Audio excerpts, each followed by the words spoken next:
The strange footsteps, it was Christmas Eve, and 19-year-old Sarah was home alone. Her parents had gone to visit her grandmother, and she had decided to stay back to wrap gifts and enjoy a quiet night. She loved the cozy feeling of Christmas, twinkling lights, warm blankets, and holiday movies. The house smelled like cinnamon candles, and the glow of the Christmas tree made everything feel peaceful. Sarah sat on the floor in the living room, carefully wrapping a red gift box with a shiny golden ribbon. The only sound in the house was the soft jingle of Christmas music coming from the TV. Outside, the snow had piled up on the porch, covering everything in a thick white blanket. It was the perfect night. But then, at around 10 p.m., just as she tied the last ribbon, she heard a sound outside. It was faint at first, just a soft crunch. She froze, holding her breath. Maybe it was just snow falling from the roof. But then she heard it again. Crunch, crunch. It sounded like footsteps on the snow-covered porch. Her heart started beating faster. She tried to convince herself that it was just the wind moving the snow around, but deep down, she wasn't sure. Slowly, she stood up and walked to the window. She pulled the curtain aside just a little and peeked out. Nothing. Just the cold winter night. The streetlights reflected off the snow, making everything look bright and quiet. There were no people outside, no cars passing by, nothing unusual at all. She sighed in relief, shaking her head at herself for being so jumpy. Still, she couldn't shake the uneasy feeling. Maybe it was just her imagination. She tried to push the thought away and went back to wrapping presents. But just as she reached for another ribbon, she heard it again. Creak, creak. This time, the sound was closer. It wasn't just footsteps on the snow. It was the wooden porch creaking under someone's weight. Sarah's body tensed. Her breathing became shallow. Someone was out there. She grabbed her phone and slowly tiptoed toward the front door. Her heart pounded so hard she thought it might burst out of her chest. With shaky hands, she reached for the peephole and looked outside. No one was there. She swallowed hard. Maybe it was just the house settling, or maybe an animal. A stray cat, perhaps? That had to be it. She took a deep breath and stepped back. Still, she couldn't relax. She locked the front door and double-checked the windows, making sure everything was secure. Then, she picked up her phone and texted her mom. Sarah, hey, Mom, are you guys still at Grandma's? Mom, yes, sweetie. Well, be home late.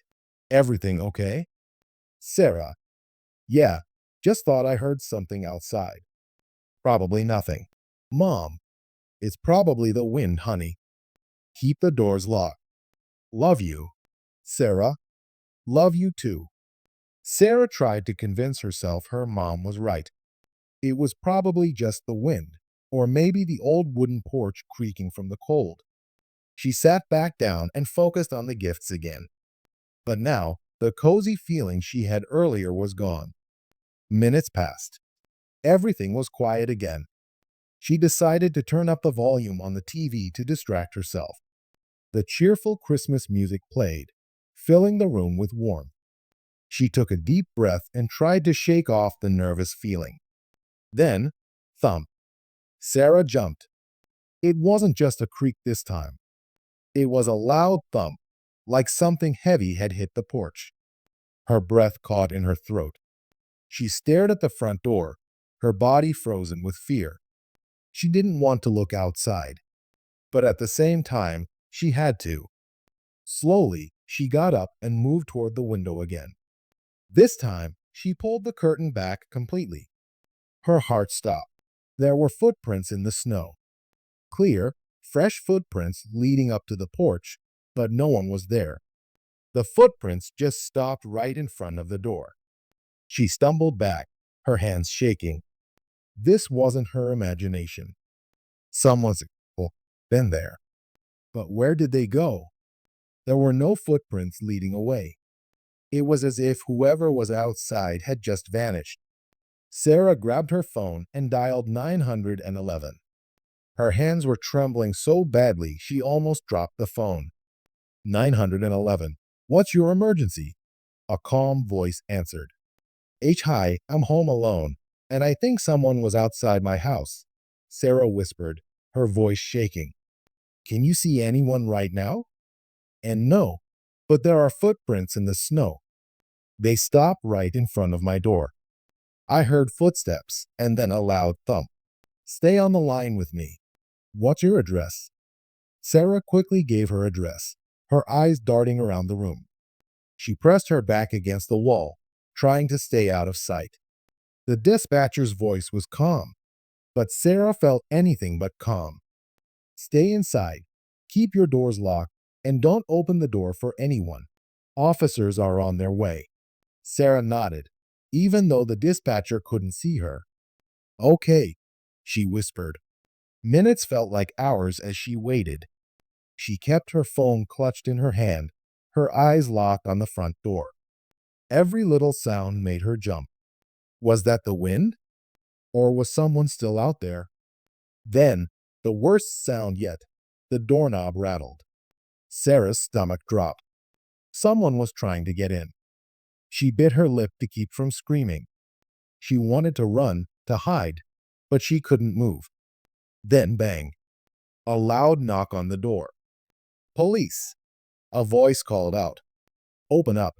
Relief flooded through her. She sprinted to the door, but stopped just before unlocking it. Can you show me your badge? She called out, her voice still shaking. A moment later, a uniformed officer held up his badge against the peephole. Sarah let out a shaky breath and unlocked the door. Two officers stepped inside, their boots leaving wet marks on the floor from the snow. Are you okay? One of them asked. Sarah nodded, but she still felt shaky. There were footsteps outside, and then they just stopped, and someone tried to open the door. The officers exchanged a look. One of them stepped outside to check the porch. He shined his flashlight over the snow. Sarah watched from the doorway, her heart still racing. After a few minutes, the officer came back inside. You were right. There are fresh footprints, but no sign of anyone around. Sarah swallowed hard. How is that possible? The officer shook his head. I don't know. But whoever it was, they're gone now. They checked the house, making sure everything was secure. Then, they reassured her that they would patrol the area for the rest of the night. If anything else happens, call us right away, one officer said. Sarah nodded, still shaken. As they left, she locked the door behind them. The house felt emptier than ever. She hugged her arms around herself, trying to shake the lingering fear. That night, she barely slept. Every little noise made her jump. The footsteps in the snow haunted her thoughts. The next morning, she checked the porch again. The footprints were still there, frozen in place. A reminder of the visitor who had come in the night. But the strangest thing? Right next to the last footprint was a single handprint in the snow. And she knew, deep down, that whoever had been there wasn't human. The creepy note Sarah had always considered herself a cautious person. She lived alone in a small house on the edge of town, where the streets were usually quiet after dark. She loved her home, but at night, the silence sometimes felt too heavy, as if something unseen was watching. That evening, as she sat on her couch watching a TV show, a strange feeling crept over her. It was a tight, uneasy sensation in her stomach, like something was wrong, though she couldn't say why. She muted the TV and listened. The house was still. The only sound was the ticking clock on the wall. Shaking off the feeling, she got up and walked around, double-checking all the locks. First, the back door.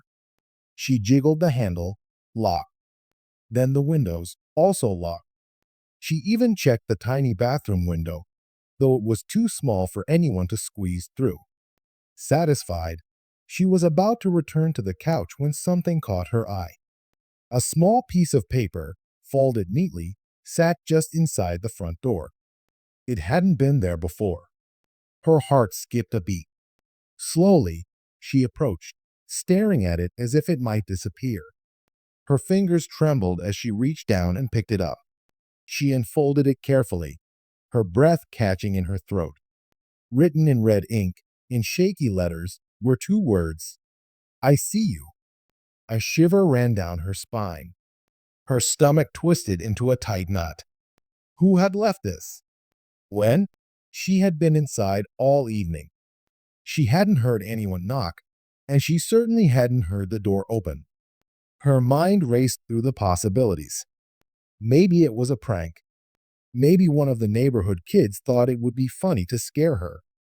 But something about it didn't feel like a joke. The letters were uneven, almost frantic, as if written in a rush. And the red ink, it looked too much like blood. Her hands tightened around the note. She swallowed hard, trying to steady her breathing. No, she wouldn't panic. She would stay calm and think logically. First, she grabbed a kitchen knife from the drawer. Holding it tightly, she backed away from the door, her eyes scanning the windows. She turned off the lights in the living room to reduce any glare and peeked outside. The porch light cast a small glow, but she saw nothing unusual. No shadows. No movement. Her phone buzzed, making her jump. She let out a shaky breath and checked it. It was a message from Jake, her best friend. Hey, what's up? She quickly typed back. Someone's messing with me. Come over. Almost immediately, Jake replied. On my way. Don't open the door for anyone. Sarah locked her phone and held it against her chest. She felt slightly better knowing Jake was coming. He was the type of friend who would drop everything to help, and right now, she needed that. Minutes passed. She stood in the middle of the room, gripping the knife, her ears straining for any sound. Every little noise made her jump. The creak of the house settling, the wind against the window, even the hum of the refrigerator seemed louder. She glanced at the note again. A terrible thought hit her. What if whoever left it was still nearby? Watching? Her pulse pounded in her ears. She moved to the window, careful not to be seen, and looked out again. The street was empty. No cars, no people. Just the dim glow of street lights stretching into the distance. The doorbell rang. Sarah's heart nearly leapt out of her chest. She spun around, the knife raised slightly. Then she heard Jake's voice. Sarah, it's me. Relief flooded her, but she didn't let her guard down just yet. Say something only I would know, she called through the door. Jake chuckled. You once ate an entire pizza by yourself and lied about it. Sarah let out a breath and unlocked the door. She pulled him inside quickly and locked it behind him. Jake was tall, with messy brown hair and a laid-back attitude. But as soon as he saw Sarah's face, his smile faded. What happened? She handed him the note. He frowned as he read it. What the hell? I didn't hear anything, Sarah said. It was just there. Jake's expression darkened. Did you check the security camera? Sarah blinked. Of course. She had a small security camera mounted by the front door. How had she not thought of that? She rushed to her laptop and pulled up the footage. Jake stood behind her, watching over her shoulder as she rewound the video. They watched in silence as the last few hours played out in fast motion. Then, at exactly 8:37 p.m., the footage showed something that made Sarah's blood turn to ice. A figure, tall, thin, dressed in dark clothing, stepped into view. The person moved strangely, almost as if they were gliding. Their face was hidden beneath a hood. They bent down, slid the note under the door, and then they just stood there, not moving, not knocking, just standing completely still for at least a full minute. Then, without a word, they turned and walked away, disappearing into the darkness. Sarah covered her mouth with her hand. Her whole body felt cold. Jake swore under his breath. That's seriously messed up. She looked at him, her voice barely above a whisper. What do we do? Jake didn't hesitate. We call the police. Sarah nodded and grabbed her phone. As she dialed, she couldn't shake the feeling that somewhere out there, in the darkness beyond her window, someone was still watching. Waiting. The shadow in the yard. Sarah sat in the living room, her hands wrapped around a cup of hot cocoa. The warm scent of chocolate and cinnamon filled the air, but she barely noticed. Her eyes kept flicking toward the door, her heart pounding with every tick of the clock. The house was silent except for the soft jingle of Christmas music playing from the TV. It should have been comforting, but tonight it felt eerie. Every sound seemed louder. Every shadow felt darker. She checked her phone for the 100th time. Still no message from Jake. He was supposed to be here by now. She tapped out a quick text. Where are you? No response. She swallowed hard and tried to push away the unease creeping up her spine. Then, out of the corner of her eye, she saw something move outside. Her breath hitched. She turned her head slowly, trying not to panic. At first, she thought it was just the wind shaking the trees. But then she saw him. A dark figure stood near the tree line, barely visible under the glow of the Christmas lights. He didn't move. He just stood there, watching the house. Watching her. Sarah's blood turned cold. Her fingers tightened around her phone. Her mind screamed at her to do something, call someone, turn off the lights, hide, but she felt frozen in place. She swallowed, trying to steady her breathing. Maybe it was a neighbor. Maybe it was just someone lost. Maybe the figure stepped closer. Sarah jolted to her feet. Her cup of cocoa spilled onto the rug, but she didn't care. Her hands trembled as she gripped her phone and whispered to herself, Jake, please hurry. She backed away from the window, her heart pounding so loudly she could hear it in her ears. She didn't want to take her eyes off the figure, but she also didn't want him to know she saw him. She reached for the light switch and flipped it off. The room plunged into darkness, but the Christmas tree still glowed, casting eerie shadows across the walls. Another step. She could see him more clearly now. Tall, broad-shouldered, his face hidden in darkness. His posture was stiff, almost unnatural, and he was definitely coming closer. Sarah backed away until she bumped into the couch. She winced at the sound, but the figure didn't stop. He was walking toward the house, slow and steady, as if he had all the time in the world. Her fingers fumbled as she dialed 911. Her hands were slick with sweat, and she could barely hold the phone. 911. What's your emergency? The operator's voice was calm, professional. There's someone outside my house, Sarah whispered, trying not to let her voice shake. He's watching me. He's getting closer. Stay calm, the operator said. Are your doors locked?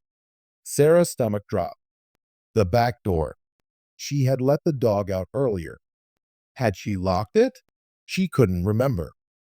I think so, she said, though she wasn't sure. Can you see his face? The operator asked. No, he's too far. But he's walking toward the house. A loud thump made her jump. The sound had come from the back of the house, near the kitchen, near the back door. Sarah's breath hitched. Oh my God. I think he's trying to get in. Stay on the line, the operator said. Officers are on their way. Do you have a safe place to hide? Sarah's mind raced. The bedroom? The bathroom? She had to move. Now, she clutched her phone and hurried toward the hallway, keeping her steps as quiet as possible. She felt like a mouse sneaking past a cat. Another thump. This one louder, more forceful. He was trying the door handle. Sarah's vision blurred with panic. She ran into the bedroom and locked the door behind her. She pressed her back against it, trying to calm her breathing. She had to think, had to stay quiet, had to crash. Glass shattered. The kitchen window. He was inside. Tears filled her eyes as she pressed the phone to her ear. He got in, she whispered. He's in the house. The operator's voice remained steady. Stay quiet. Stay hidden. Officers will be there soon. Sarah's hands were shaking so badly she could barely hold the phone. She looked around the room. A closet. She could hide in the closet. She tiptoed across the room and slipped inside, closing the door gently behind her. The darkness was suffocating, but she didn't dare move. She barely allowed herself to breathe. The house was silent, too silent. Then, footsteps. Slow, deliberate, coming down the hallway. Sarah bit her lip to keep from crying out. The footsteps stopped, right outside her bedroom door. A long pause. Then, the doorknob rattled. Sarah squeezed her eyes shut. Please, please go away. The doorknob rattled again. Then, a click. The lock. He was trying to pick the lock. Sarah's heart slammed against her ribs. She clutched her phone like a lifeline. The operator was still talking, but she could barely hear her over the sound of her own panic. Then, the front door burst open. Police! A voice shouted. Sarah sobbed in relief. Heavy footsteps pounded through the house. Shouting. A struggle. Then, silence. A knock on the closet door made her jump. Mom? It's the police. You can come out now. Sarah hesitated, then slowly pushed the door open. A uniformed officer stood there, looking down at her with concern. Are you hurt? He asked. She shook her head, too overwhelmed to speak. He helped her to her feet and led her out of the room. In the living room, two officers were handcuffing a man on the floor. He was tall, broad-shouldered, dressed in black. His face was still hidden in the shadows, but Sarah didn't need to see it. She would never forget the way he had stood in the yard, watching her. The officer guiding her spoke gently. You're safe now. Sarah let out a shaky breath, still gripping her phone. Outside, red and blue lights flashed against the snow. A Christmas song was still playing softly on the TV. And in the yard, the shadows were empty once more. The power goes out. It was a quiet evening. Sarah sat on the couch, scrolling through her phone. The warm glow of the living room lamp made the house feel cozy. Outside, the wind rustled through the trees, and the occasional hoot of an owl echoed in the distance. She had been waiting for Jake. He had texted her earlier, saying he would be home soon. She smiled, imagining their dinner together. She had made his favorite, pasta with garlic bread. The smell still lingered in the air. Then, without warning, the lights flickered once, twice, and then darkness. Sarah gasped. The sudden blackness made her heart pound. She reached for her phone, pressing the flashlight button. A small, weak glow barely lit the room. Her breath came fast and shallow. A sound came from outside. A faint crunch of leaves. Sarah froze. Was it Jake? Or something else?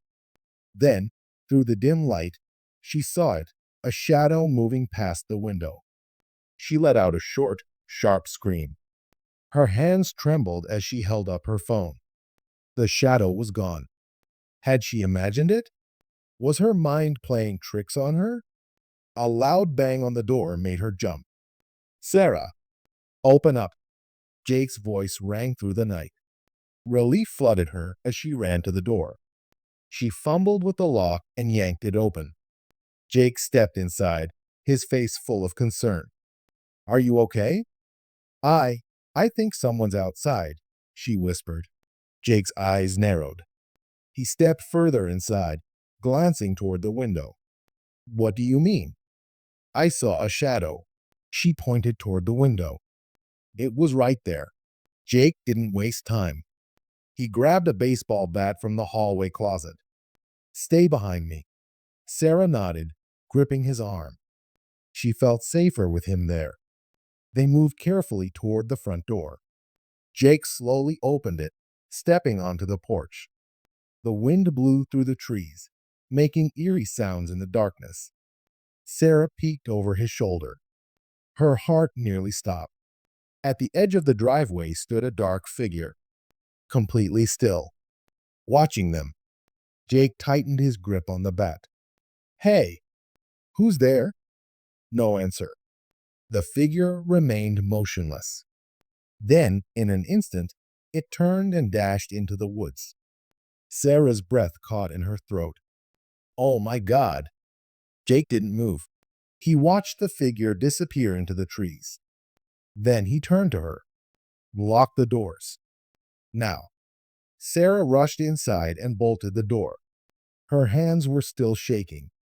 Who was that? I don't know, Jake said. But they were watching the house. Sarah hugged herself, trying to stop the chill running down her spine. What do we do? Jake took out his phone. I'll call the police. He dialed, but the call didn't go through.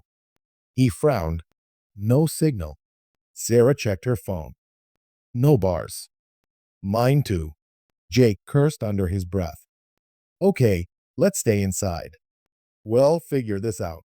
They moved to the living room, locking every window on the way. The house felt eerily quiet now. Minutes passed. Then an hour. Nothing happened. Sarah started to relax. Maybe it was just some prankster. Maybe it was nothing. But then, a knock on the back door. Sarah stiffened. Jake shot her a look, signaling her to stay put. He crept toward the back door. The knock came again, louder this time. Jake peered through the small window. No one was there. His pulse quickened. He slowly turned the knob, opening the door just a crack. A rush of wind blew in. The backyard was empty. But then, a rustling sound came from the bushes. Jake gripped the bat tighter. Whoever you are, I'm calling the cops. Silence. Then a whisper, so faint, he almost thought he imagined it. Sarah. His blood ran cold. Sarah heard it too. She grabbed his arm. Jake. Someone said my name. He shut the door and locked it. Stay close. Sarah's heart pounded. Was someone messing with them? Or was it something worse? The night stretched on, every creak and whisper in the house making them jump. Hours passed, but the figure never returned. By morning, the power flickered back on. The house filled with the soft hum of electricity. Jake and Sarah looked at each other, exhausted but relieved. Whoever or whatever had been there was gone. For now. The aftermath, Sarah sat on the floor, shaking. The police had just arrived, their flashing lights casting strange shadows on the walls. She could still hear the echo of the knock at her door, the same knock that had sent chills down her spine just minutes ago. It was supposed to be a quiet Christmas Eve. Sarah had planned everything perfectly. Hot cocoa, a warm blanket, and a classic holiday movie playing softly in the background. She had been feeling a little lonely, but she told herself it was fine. It was just one Christmas alone. But then, the knocking started. At first, it was soft. Just 3 light taps on the front door. She assumed it was the wind or maybe a stray branch hitting the door. But when it happened again, louder this time, she felt uneasy. She got up, peeked through the peephole, but saw nothing. The porch was empty. Her heart started beating faster. Maybe it was a prank? Maybe a neighbor's kid playing a joke? She went back to the couch, clutching her blanket a little tighter. But just as she sat down, the knocking returned, this time at the back door. That's when the fear truly set in. Sarah grabbed her phone and called the police. She could barely type in her passcode with how badly her hands were shaking. "There's someone outside my house," she whispered into the phone. The dispatcher asked her to stay calm and stay on the line. The knocking didn't stop. It moved, first to the side window, then to her bedroom window. Tap, tap, tap. She didn't dare look. Instead, she curled up on the floor, hiding behind her couch, waiting for the police to arrive. She held her breath, listening. The only sound was the slow ticking of the clock on the wall. Then, silence. Had they gone? She was too afraid to check. Minutes felt like hours. Finally, she heard the sirens. Red and blue lights flashed through her curtains as the police pulled up in front of her house. She let out a shaky breath. They were here. The officers moved quickly, searching the yard and surrounding areas. One officer, a tall man with a serious face, knocked on the door. "Mom, are you all right?" Sarah hesitated before opening the door just a crack. I think someone was outside my house," she stammered. "They were knocking, but when I looked, no one was there." The officer nodded, stepping inside. "We're going to check around, see if we find anything. Stay inside and lock the doors." Sarah nodded, hugging herself. While the officers searched outside, she tried to calm down. She took a deep breath and walked to the kitchen to get a glass of water. But as she turned on the light, something caught her eye. A note. It was taped to the outside of her bedroom window. Her stomach dropped. She took slow, cautious steps toward the window, her fingers trembling as she reached for the note. The handwriting was jagged, rushed, almost like someone had written it in a hurry. It read, "Next time, I want just watch." Her knees went weak. She staggered back, bumping into the counter. Her breath came out in short gasps. She wanted to scream, but no sound came out. The officers were still outside. She ran to the front door, flinging it open. "There's a note," she cried. "On my window." The officers rushed over, shining their flashlights on the note. One of them frowned and called another officer over. They searched the yard again, this time more carefully. One officer found footprints, deep ones, made by heavy boots. They circled the house, leading to the backyard. Then, they disappeared into the woods. "Whoever it was, they were here for a while," one officer muttered. "Watching." Sarah's skin crawled. "Do you have anywhere else you can stay tonight?" Another officer asked gently. Sarah shook her head. This was her home. Where else would she go? The officers offered to stay parked outside for a few hours, just to be safe. She thanked them, but deep down, she knew she wouldn't sleep that night. She didn't even want to close her eyes. Christmas morning arrived, but there was no joy in the air. Sarah sat on the couch, clutching a mug of coffee, her eyes heavy with exhaustion. She hadn't slept. Every sound, every creak of the house had made her jump.